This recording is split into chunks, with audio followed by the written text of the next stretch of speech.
All right. Hello, everyone. So today we have a student from UCLA. His name is Calvin. And Calvin, can you go ahead and please introduce yourself? Yeah, sure. My name's Calvin, and I'm currently an MIMG major, which basically is just like microbiology and immunology. I'm also pursuing a minor in history as well, and as Christian said, I'm going to UCLA. That's awesome. Now, Calvin, as you pretty much, a lot of people that know you in person, like, from high school or your close friends, know that you were very history oriented. Like, you were a really big fan of history and whatnot. And obviously, it's impacted one of your minors to be a history focused academic field. So, I guess, first and foremost, why did you choose that major and minor combination? And I guess, expanding a little bit more on being pre med, what's your opinion on, pre med studying something that's outside of the field of science? Yeah, definitely. So when I went to UCLA at first, I actually went in as a history major. And the only reason I started changing to like a more science-oriented major is that it could get me through, like, I guess, the undergraduate process a little bit faster. If I were to do a history major, then I'd have to take a lot more prerequisite classes to apply for med school, but that by no means is a requirement. You are completely free to do like an English major, like a language major, whatever the heck you want when you're like applying to med school. All that matters when you apply to med school is that you have like the prerequisite classes and all. But for me, I just wanted to like get some more foundational classes through the way. Like microbiology, I feel prepares me pretty well for med school classes when they do come my way. But again, I'm still pursuing history in my own way because I'm doing a history minor, which lets me focus on specific history classes that I personally want. Like for a history major, you'd have to take like a broad spectrum of classes that might not necessarily like always be of interest to me. So it's good that I get to be a little bit more specific with my minor in that case. So I feel like it's the best of both worlds. But Yeah. again, like, yeah, you're completely free to take whatever major you want as long as it's interesting to you and you feel that you can do well with those classes. Like, I encourage you to take like a major that's not science oriented to apply for med school. Yeah. And actually, I just want to follow up on that. Whether it be a major or minor that's not science related, what do you think are the benefits of, studying something that's not just like, pre-med related or science related? Like, what are the benefits of studying something else that you're interested in? Yeah, definitely. If you take a major that's not necessarily science, I feel that you get like a broader spectrum of like skills and abilities. Like you can start thinking a little bit more about the humanities rather than just like focusing so deeply on like sciences. Because med school, it's going to like prepare you very well in terms of like human anatomy, biology, physiology, things like that. But I don't believe that they delve very seriously into like reading or like social interactions, things like that as well. So being able to like kind of broaden your spectrum a little bit by taking history, doing some social study classes, it lets you understand like perhaps backgrounds of like a community or patients that you might want to interact with, like understand their own perspectives or backgrounds, and it lets you, I feel, be a little bit more open-minded towards like the people you interact with on a daily basis. Yeah, no, I definitely love that. And, I think it's something that is a big misconception around pre-med that they think they have to go into a science field to do well. But I've known plenty of other majors, like even I've seen computer science majors, English majors, political science majors who still go through pre-med and they still get accepted to med school. So I think, you don't have, just because everyone's doing biology doesn't mean you have to do biology. So yeah, I really loved how you touched up on that. Now, Yeah, for I sure. guess, yeah, let's talk a little bit more about UCLA. So I guess, first and foremost, of all the colleges that you've gotten accepted to, why UCLA? Okay, so when I was applying to college, there was three schools I was really interested in getting to. One of them was UMKC, that was University of Missouri, Kansas City. Mhm. And the reason I applied to that program is because they actually had a program that basically acted like med school in 6 years. Oh, So wow. yeah, if you got accepted, then basically you were pretty much already in med school, and they would take you through the process. They'd speed you through undergraduate in 2 years, Wow. and then yeah, the next 4 years basically just be dedicated to med school. Wow. So you could like get through that process pretty quickly, Mhm. but ultimately I didn't get accepted to that one. So For me, it was between UCLA and USC. And, those two schools are very big competitors. You would know, I would know. Yeah, for sure. But yeah, mostly I feel it came down to like what UCLA had to offer over USC. Like, I feel UCLA has a really, really good background in undergraduate medical preparation. Yeah. Like, it's got Ronald Reagan Medical Center like right on campus. For me, it's only like a 5-10 minute walk, Mhm. and that's very convenient for me to be able to get some shadowing in, some like volunteering, things like that. They have a good volunteering program at that hospital, so I feel that's like a pretty good thing for me. And another thing to consider is tuition costs. Yeah. Like for USC, I believe the tuition cost last year was like 77,000, It's just and too much. yeah, um, and I know for a lot of people that's really not affordable. So when I was deciding between the two, that was like the main factor as well.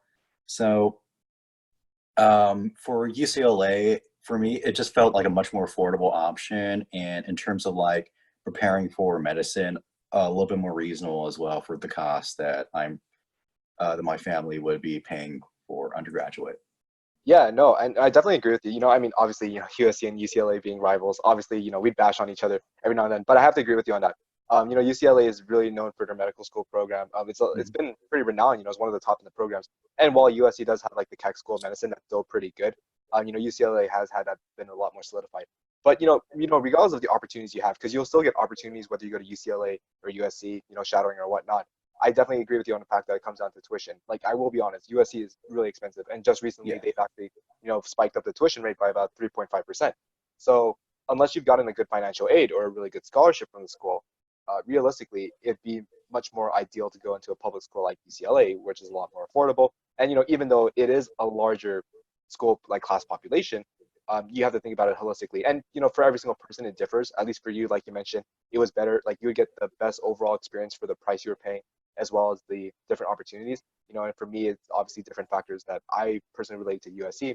So yeah, I mean, I really like how you touched up on that. And I Mhm. think just touching up once more on the idea of it being a public school and being so large, did you have any like I guess like not preconceptions, but did you have any like concerns about going into a public school that was super big, or were you just more focused on like you're going to try your best and still do well, even though it was a public school setting?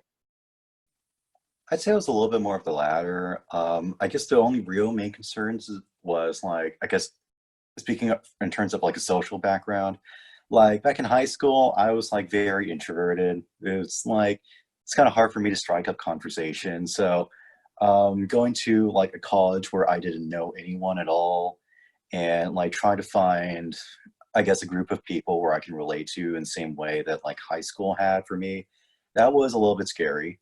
But thankfully, I managed to like scope around a couple like clubs and just like join some that I felt like really resonated with me and like what brought back that high school experience for me. Yeah.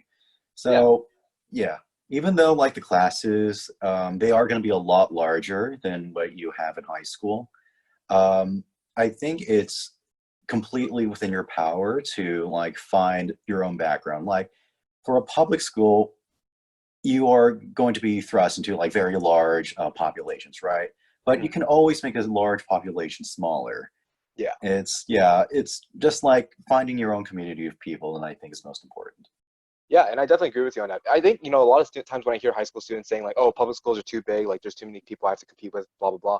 I think they kind of neglect like what you mentioned, the social aspect of it. Like some kids don't actually realize how big their school is.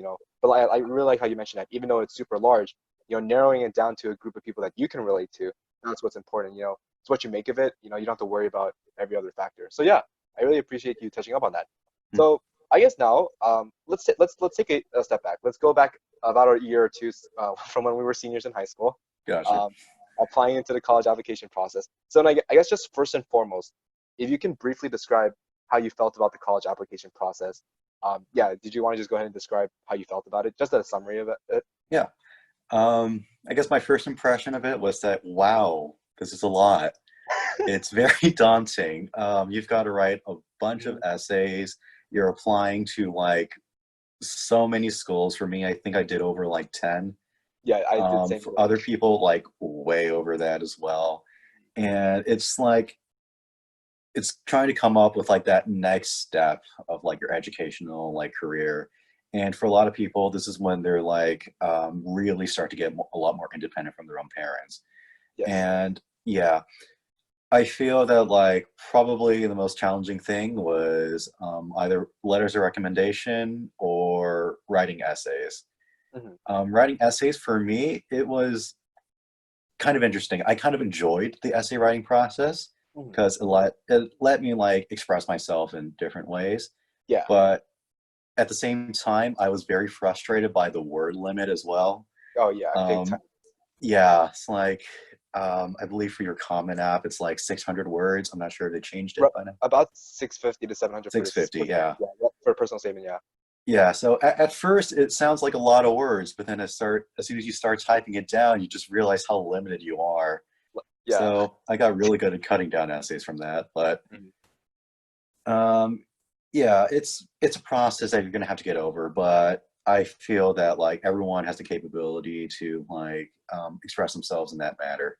So that part, I feel that's manageable as long as you manage your time well and you don't procrastinate to the last minute because Mhm. that's never good. Don't ever do that. A lot of us had to learn the hard way. Yeah, we definitely did. Yeah.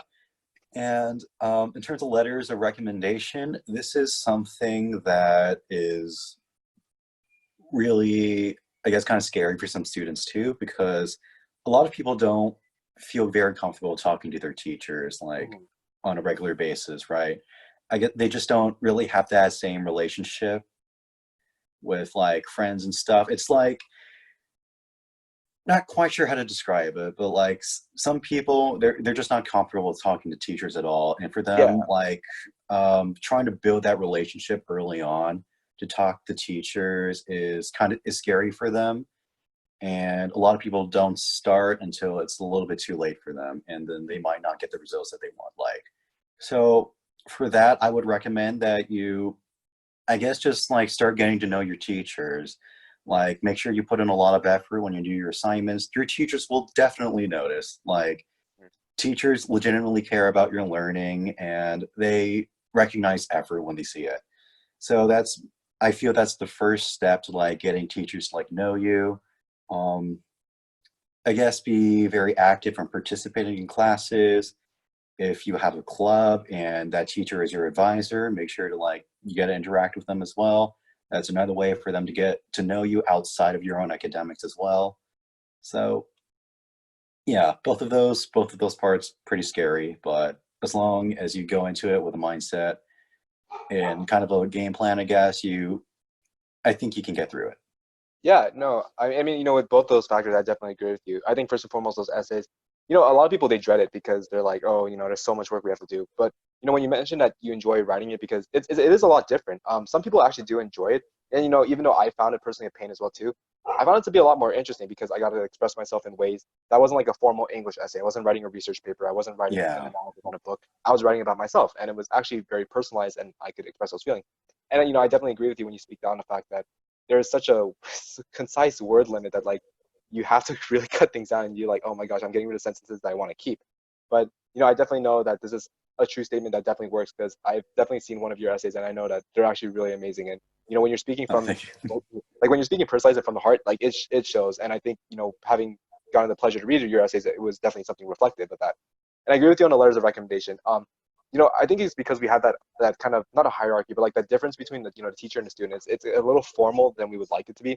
It's so awkward to kind of like reach it like in similar ways that we have with our friends. It's kind of hard to break that connection in a way that we can relate to them, especially if it's not a teacher that's maybe as social as some others.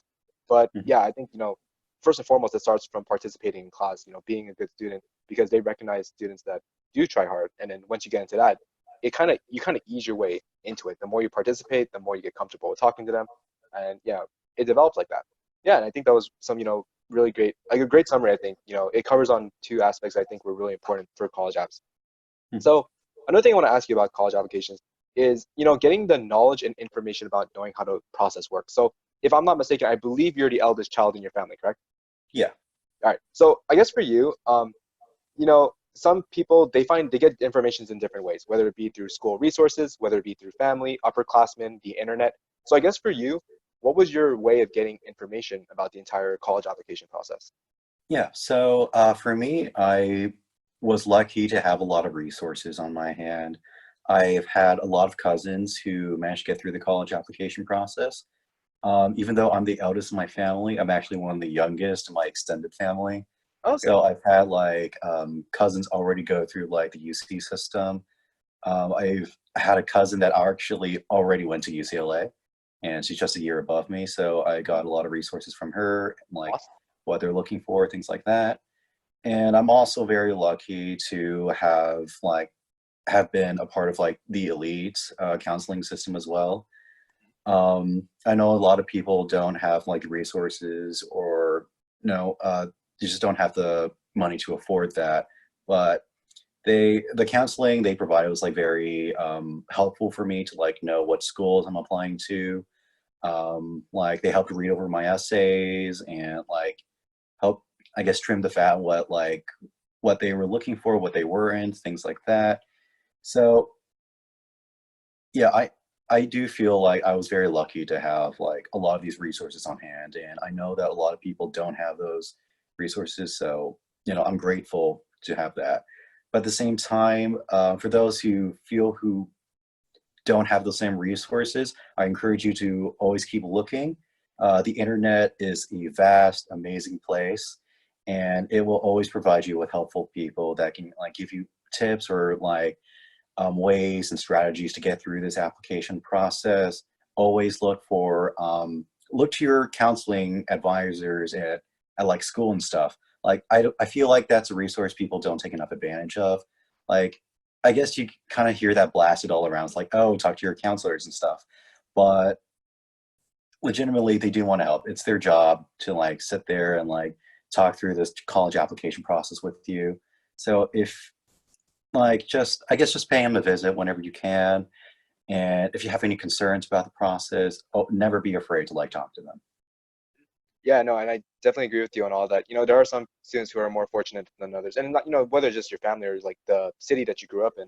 Certain Mhm. school districts have resources. I think, both of us coming from a school district that even provided us a lot of resources. We had a lot of like college visits, like ambassador visits. We were pretty fortunate enough to have those opportunities. And Yeah. if you have those opportunities, I would say, take advantage of them. If you have them, you might as well use them. But for those students who, are not so fortunate to have ambassadors come and visit them, to have their own college counselors, and they've kind of resorted to just like the internet, you know, I definitely agree with Calvin. Like the internet is huge. You have so many things you can do. If you want to practice test for the SAT, just you can go on College Board's website. They have so many full practice tests for you to do. YouTube is a great way to watch a couple of videos too if you want like lessons on how to do certain things, or just like process of how to approach the college application in general. There is information out there, and obviously like these videos in itself is kind of a resource that we're trying to provide for people as well too, kind of like an introductory advice setup. So I've obviously been really grateful for the amount of students that have been coming out to give their own stories. But yeah, I Mhm. definitely agree with you. If you have the resources to, advance yourself, definitely take advantage of them. But if not, simple internet searches, and eventually after a while, you'll be able to get almost like not, I would say not the same amount of resources, but enough to help you as well get to where you want to be. Yeah, so I guess Calvin, just wrapping up this college application part, if you could have changed anything about the college application process, and I know if we kind of talked about this before, whether that be about what you personally would have done or what you would change in the system, what would you personally would have done differently? In terms of what I personally would have done, definitely start earlier. Mhm. Like you hear this thing, it's like, oh, start as early as you can, da da da da da, and people are trying to just like hear that, and it's like, oh yeah, I'll start early, and then like We don't do three it. months later they realize, oh, I haven't started at all. So I'm gonna say this again. I can't guarantee that like people will listen, but start early. Hmm. Yeah, it's like if you can like set yourself on a set schedule and like you have a game plan of like what you want to do and like this like set deadlines for yourself, the essay writing process will be so much smoother. Like you won't have to like be like constantly stressed out your college applications while you're also dealing with your senior classes as well, Hmm. because like you do have to strike a balance between the two. um, I know a lot of people say that colleges don't look at your senior grades as much, but you should still do your best to keep them like at a rate that you are happy with. Exactly. And yeah, same thing goes for second semester. That's like the burnout semester where people don't want to do anything anymore. Right. Again, just keep yourself somewhat active to like, you know, to a point where you're happy with it. Exactly. Yeah. And in terms of changing the system itself, Hmm. I know that there is a lot of controversy surrounding the SAT and the ACT because like it tends to favor those who can like afford to get the resources and like prepare for the test. Those who have the time to even prepare for the test in the first place. Hmm. So I know that there's a lot of, I guess, um, just people who feel like it's unfair because they didn't have the resources to do as well as as to do as well as those who did have the resources. Hmm. And the UC system is actually, I believe they're actually letting you take the test as a recommendation. Like it's Yeah, completely optional for this year. they did. Yeah. I'm not sure about like the future plans in the future, Hmm. but at the same time, I'm also kind of skeptical about like completely removing those standardized tests as well, because for those who like, I guess in like schools with like heavy grade inflation as well, where like basically everyone gets an A, you need a way to distinguish yourself from like your peers and other such, and the only way to do that was through like standardized testing. So if like standardized testing is no longer like mandatory, then they may not have the same opportunity to like distinguish themselves. So it's a double-edged blade here, and I'm honestly not 100% sure how to fix this problem, Yeah. but I do know it's a problem, and so I just want to point that out. Hmm. Yeah. I mean, something that a lot of people will hear from me is that I'm pretty against standardized testing. I'm pretty, against the idea that, like we mentioned, some people can, like, even just taking the test, being able to pay to take the test, that's already an issue in itself. Some people like legitimately don't have the financial capabilities to even take the test. Mhm. And then we Yeah. talk about kids who can afford prep courses, kids who actually have the time to do so. And you consider it, even if you come from a fortunate community, I think, we were very fortunate enough to come from one of those communities. There are some places where the students are working multiple jobs still at the same time still attending high school. Kids genuinely don't have time to do it. And I think, sometimes it's pretty hard to just evaluate a student based on a numeric number that we see online, just on a computer screen. But then again, at the same time, yeah, like you mentioned, it's a double-edged sword. Not only do certain schools have different grade inflations or whatnot, we have to consider that, is there something that we can use to replace it? As of right now, it unfortunately seems like this is the only universal and like just method that we can use to evaluate students at an equal Mhm. playing field. But when we think about it even further, it's not really an equal playing field. So yeah, obviously there's nothing we can really do about it right now. I know schools have definitely already started to remove it. Like for example, U Chicago has made the test optional as well too. Like you can just submit a video about yourself. Like you mentioned, the UC schools are currently making it optional due to the whole COVID situation, and there's Mhm. been rumors that they plan to actually abolish it completely by the time in a couple years from now. But I would just say for those who are able to take the test, obviously do your best in them, and for those who can't, even if you apply to those schools that make it optional, you still have a chance of getting in. There's a lot more than just the test scores. And even if you did take the test and you didn't do so well, that number doesn't define you as a person. So there's those essays, there's your GPA, there's the extracurriculars. So just take advantage of everything else and maximize those. But yeah, I definitely appreciate you, Calvin, for touching up on that. Mhm. So I guess, transitioning a little bit out of college application now, let's head back to UCLA. I think it's a lot more Yeah. happy than college app season. Yeah. Um, so obviously a big thing in schools is extracurriculars, the Mhm. extracurriculars that you participate in. And especially being pre-med, a lot of kids are like, you got to do so much being pre-med. You got to do like research. You got to do like volunteer, shadowing. You got to have leadership positions. On top of that, you got to, keep your grades up and whatnot. So obviously, there's a lot of around extracurriculars for pre-meds because there's so much that they really have to do to kind of stand out. But at least just for you, you don't even have to touch up on the pre-med aspect of this. But what are some extracurriculars that you're participating in? And if you want to elaborate on one or two of them, that would be great. Yeah, definitely. So in terms of extracurriculars, I've been volunteering at Ronald Reagan Hospital. It's about 4 hours a week, so it's not very labor intensive with me, Hmm. but it's always just, something to get like those hours up and like to show that like I've been like doing work in the hospitals and I care because I do. I really Yeah. do care. That's like I feel like if you're going to like the pre-med track, like being like seriously caring about what you do is like I guess the top requisite of what that entails. And let's see, I'm also a part of an organization called the Asian Pacific Health Corps. Hmm. And that's basically just an organization that provides free health services to like the disadvantaged Asian Pacific Islander community around LA. So we actually host a lot of health fairs in the area. And then we go out there and then we provide like blood glucose screenings, like BMI screenings. Yeah, it's just like a variety of stuff to like people who show up at the health fairs. And it's very rewarding. You get to directly talk to the patients as well.